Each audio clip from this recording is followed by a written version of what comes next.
आप अब चुप रहिए, बैठ जाइए, बैठो, चुप करके बैठो। अरे आज यहाँ बैठे हुए हो, हवाई जहाजों में चलते हो और उनमें चलते हो, किसने दिए, किसने बनाए? आज स्कूल कॉलेज यूनिवर्सिटी किसने बनाए? IIT किसने बनाई? MMT किसने बनाए? जिसमें आज आप दिखाई दे रहे हो। क्या किया है 6 साल में? केवल भारत को तोड़ने की कोशिश की है, भारत को बांटने की कोशिश की है और कुछ नहीं किया है। मोहम्मद गौरी को किसने बुलाया था? किसने कहा था दिल्ली में आग बंद करने के लिए? कौन जयचंद था? महाराणा प्रताप जब हल्दी की घाटी में लड़ रहे थे, किस राजा ने उसकी मदद की अकबर के खिलाफ थे? सुनो, एक भील जाति के लोगों ने महाराणा प्रताप का साथ दिया था, कहाँ थे तब? आज बात करते हैं देश को आजाद कराने के लिए अहिंसा का पाठ पढ़ाया। आप क्या जाने अहिंसा, जो लाठी लेके तो ट्रेनिंग देते हैं। कोई भी आपके प्रधानमंत्री के खिलाफ, आपके गृह मंत्री के खिलाफ, उनकी नीतियों के खिलाफ बोले, वो देशद्रोही हो गया है। 6 साल के बच्चों को भी नहीं आप तो छोड़ रहे, आप क्या करेंगे? श्रीमती विप्लव ठाकुर जी। माननीय उपाध्यक्ष जी, धन्यवाद। मैं ये राष्ट्रपति के अभिभाषण पर धन्यवाद प्रस्ताव के लिए खड़ी हुई हूँ, पर मुझे समझ नहीं आ रहा कि मैं धन्यवाद किस बात का करूं, कहां से शुरू करूं।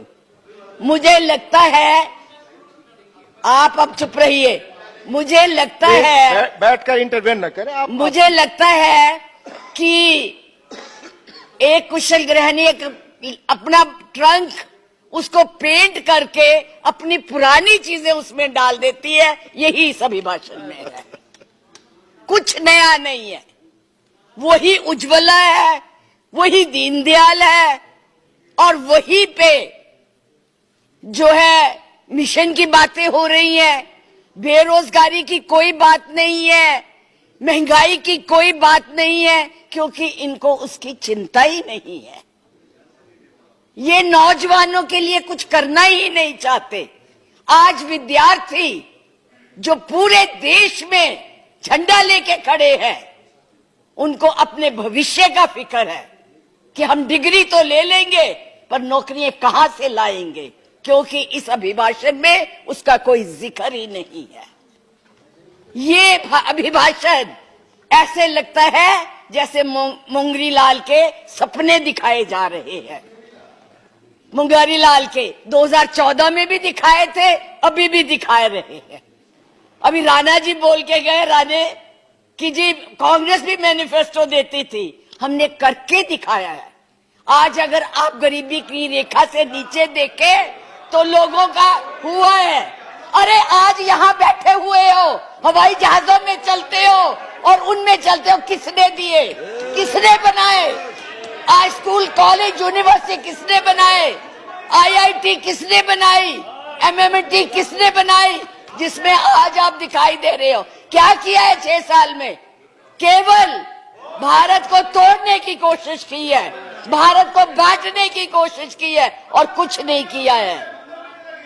मास वही करो। आज आप लोग इस देश को इस तरह से बांटना चाहते हैं। कुछ नहीं है, ना महिलाओं के लिए है। आज पूरी महिलाएं जो है इस चिंता में है कि हमारा भविष्य ठीक है, हम सुरक्षित है, वहां उनको कुछ दिया नहीं जा रहा। और मैं ये कहना चाहूंगी कि मैं पूछना चाहती हूं, क्योंकि आप बहुत इतिहास के बखे हुए हैं, मोहम्मद गौरी को किसने बुलाया था? किसने कहा था दिल्ली में आंख बंद करने के लिए? कौन जयचंद था? कौन जयचंद था? महाराणा प्रताप जब हल्दी की घाटी में लड़ रहे थे, किस राजा ने उसकी मदद की अकबर के खिलाफ में? बैठ जाइए, बैठो, चुप करके बैठो। सुनो मैडम, प्लीज आप चेयर को एड्रेस करें मैडम, प्लीज। इस तरह की भाषा एक भील जाति के लोगों ने, एक भील जाति के लोगों ने महाराणा प्रताप का साथ दिया था, कहां थे तब? आज बात करते हैं देश को आजाद कराने के लिए अहिंसा का पाठ पढ़ाया। आप क्या जाने अहिंसा, जो लाठी लेके तो ट्रेनिंग देते हैं, आज लाठी की जगह बंदूक और रिवॉल्वर आ गए हैं। और हमने सिखाया आपको हिंसा, आपने सिखाया है जनता को हिंसा, नफरत। मुद्दे पर बोले, इधर बोले, और चेयर को एड्रेस करें प्लीज। आप चेयर को एड्रेस करें। और आज तो मैं उपाध्यक्ष जी देशद्रोही की भी परिभाषा पूछना चाहती। क्या है देशद्रोही की परिभाषा? किसको देशद्रोही कहते हैं? मुझे याद है जब कम्युनिस्ट पार्टी ने भारत की आजादी को नहीं माना था, 4 साल के लिए बैन कर दी थी, लेकिन उनको देशद्रोही नहीं कहा था नेहरू ने। सरकार ने देशद्रोही नहीं कहा था। पंडित नेहरू के खिलाफ लोकसभा में वाजपेयी जी बोलते थे, उनको देशद्रोही नहीं कहा था। आज कोई भी आपके प्रधानमंत्री के खिलाफ, आपके गृह मंत्री के खिलाफ, उनकी नीतियों के खिलाफ बोले, वो देशद्रोही हो गया है। उनको जेल में डाल दो, उनको पकड़ लो। 6 साल के बच्चों को भी नहीं आप तो छोड़ रहे। आप क्या करेंगे? आपके पास ना तो कोई कार्यक्रम है, ना आपके पास भारत के लिए कोई नया सोच है, कुछ नहीं है। केवल एक सोच है कि कैसे इस देश को तोड़ा जाए। 70 साल में उपाध्यक्ष जी हमने पाकिस्तान का इतना नाम नहीं लिया था जितना ये 6 सालों में ले रहे हैं।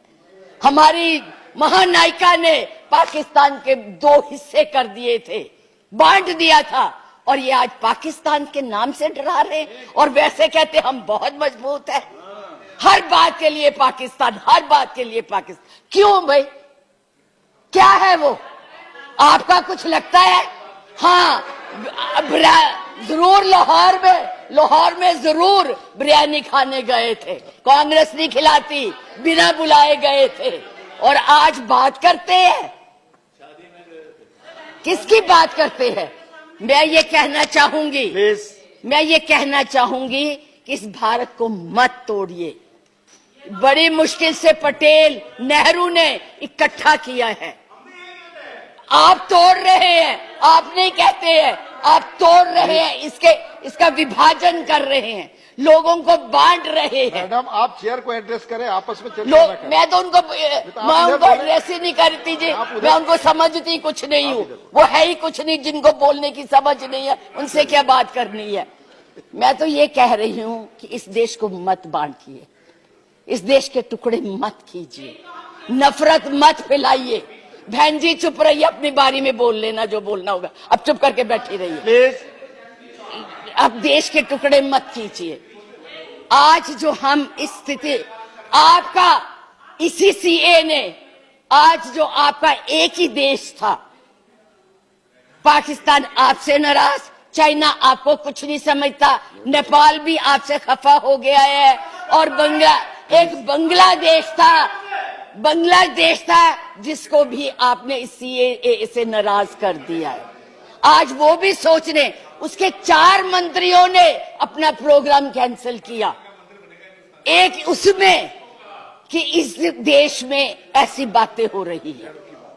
इतना ज्यादा आप कहते हैं कि यूरोपियन यूनियन को हक नहीं है बोलने का, प्रस्ताव लाने का, तो उनके एमपी क्यों ले आए थे? उनको कश्मीर क्यों ले गए थे?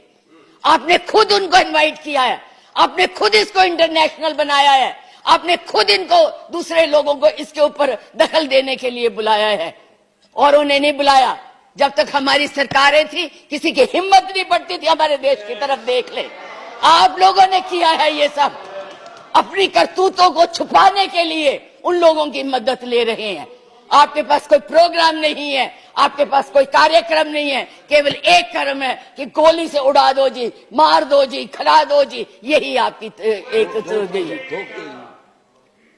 यही आप करने जा रहे हैं। इसलिए मैं आप लोगों से कहती हूं कि इस देश को मत बांटिए, इस देश की एकता को बनाए रखिए। इस देश में जो भी यहाँ है, आज वो सदियों से रह रहे हैं, अभी नहीं आए हैं। अब पाकिस्तान और बांग्लादेश, अरे भाई वो तो है ही इस्लामिक कंट्रीज, उनके बारे में क्या बोलना है?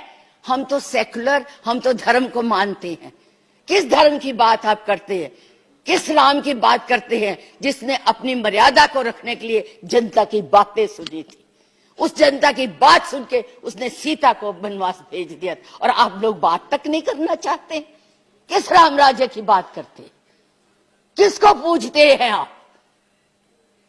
मंदिर बनाइए, जरूर बनाइए, लेकिन उनके आदर्शों को भी मानिए, उनकी बताई हुई बातों को भी मानिए। सिर्फ केवल कहने से बात Madam, नहीं please बनती है, conclude now. ऊंचे ऊंचे भाषण देने से नहीं बात बनती है। इसलिए मैं यही कहूंगी कि इस देश को मत बांटिए, एक रहने दीजिए, ये नफरत मत फैलाइए। ये आपके लिए भी और हमारे लिए भी बहुत धन्यवाद। बहुत बहुत धन्यवाद। लाइव टीवी, सच सबसे आगे।